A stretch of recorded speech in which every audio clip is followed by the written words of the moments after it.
This is the time of year that I start to panic about how many books off my goal I am, except this time I actually do need to panic.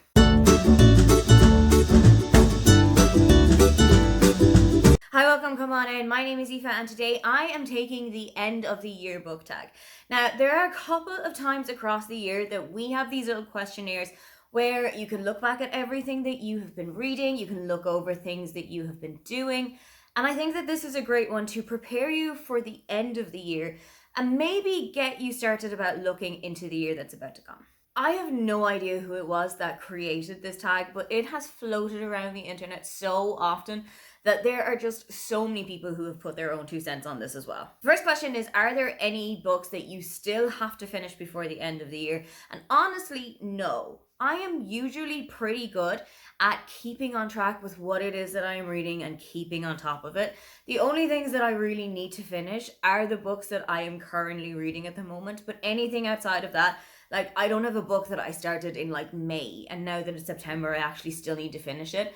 I'm pretty good at like picking up a book and either DNFing it when I know it's not going to work for me or finishing it within a relatively respectful amount of time. Question 2 is, do you have an autumnal book that's going to transition you into this kind of season and your end of year reading? I have a couple that are on my list. When it comes to autumn, I really love the kind of cozy factor.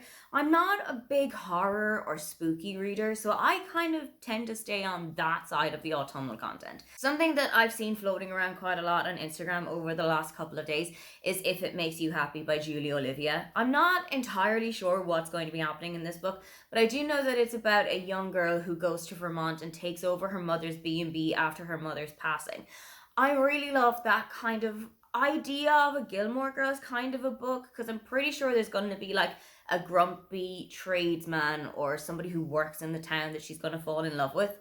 And I really love the idea of Gilmore Girls having taken over autumn so much that a lot of books just try to emulate that cozy feeling. I'm also going to look to a couple of witchy books because that's kind of where my reading tends to go. I made a decision last year that the first book I was going to read in October is The Very Secret Society of Irregular Witches by Sangu Mandana. I absolutely loved it, and I think that that's going to be for me in October what A Christmas Carol is for me in Christmas Eve, that I read it every single year at that specific time, and that just kind of heralds in the season for me. But I'm also going to try and pick up her second book, A Witch's Guide to Magical Innkeeping, which I am so excited about. And I've also got a couple of other witchy books on my side, such as The Wedding Witch by Erin Sterling, which is the third in the series. And I've also got a copy of Uncharmed that I really want to get to. This is the second book by Lucy Jane Wood, and it is kind of in the same area as Rewitched, but I think it's kind of different characters, a totally different storyline. I don't think that they're like very connected, but there might be like loose threads every now and then. The third question is, are there any new releases that you are still waiting for at the end of this year? And there are a couple. One of them that I'm really excited about is The Devil She Knows by Alexandria Belfleur. I absolutely love her writing style.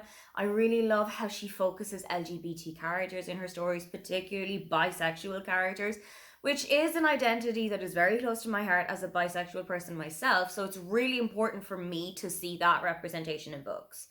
But I'm also going to branch out a little bit with an author that I've never tried before, and that's Olivia Blake. I've heard so many people have loved her stuff, but she's got a book called Girl Dinner coming out in mid-October, I think, and the title of it does sound really intriguing. I know that there was a huge girl dinner trend on TikTok a couple of years ago.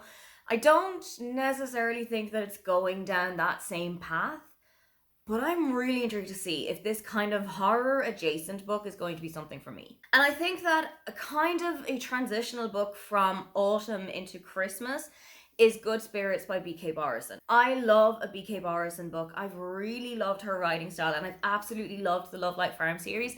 But this sounds like the perfect kind of cusp of Halloween and Christmas book because it focuses on the physical embodiment of the ghost of Christmas past coming to our real world and trying to turn somebody's fortunes around.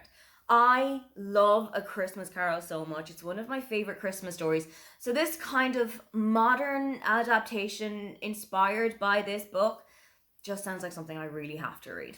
Question 4 is, what are 3 books that you still want to read before the end of the year? And honestly, there's only 2. I took a look at my bookshelves, NetGalley, my Kindle, and there were only 2 books that really stood out to me. The first one is My Friends by Frederick Backman. I am obsessed with Frederick Backman's work, but he has this innate ability to just bring tears out of me. I don't cry a lot at books, but I have a feeling that this is the one that might break the barrier. And the other book that is definitely a must read for me is Atmosphere by Taylor Jenkins Reid. Again, I've never met a Taylor Jenkins book that I didn't like, so I'm really interested to see how this one is going to go, because I've heard so many people who've absolutely loved it. It may have overtaken The Seven Husbands of Evelyn Hugo as their favorite Taylor Jenkins Reid book, and I know so many people who have been emotionally destroyed by it.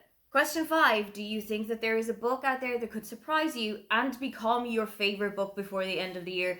And I have to give exactly the same answer as I did just previously. My Friends by Frederick Backman or Atmosphere by Taylor Jenkins Reid. I know that the 2 of these have a knack for writing super emotional, gripping books, and I just know the second I turn the pages on these ones, it's probably going to change my life in a way. Question 6, do you have any ideas about how you want your reading to go in 2026?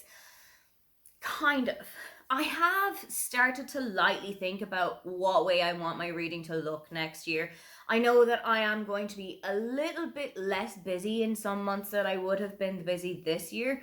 So there might be a little bit more time for reading. There might be more time to stretch out into things that I was thinking of reading but didn't at this time. I'm kind of thinking about where I want my goals to go. I feel like they've been quite stagnant for the last couple of years, and I've never really pushed myself. But I think that 2026 might be the year to go for it.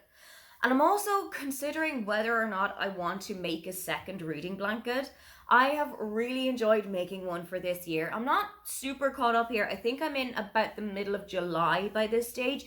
So there is still a little bit of work that needs to be done with it, but I've still had a really nice time keeping a track of everything that I've been reading and knowing that in a couple of years, I will still have something that I can look back on, and it's a tangible way of looking at how my reading went. I do have quite a lot of wool in the house. I do have a lot of wool of different colors.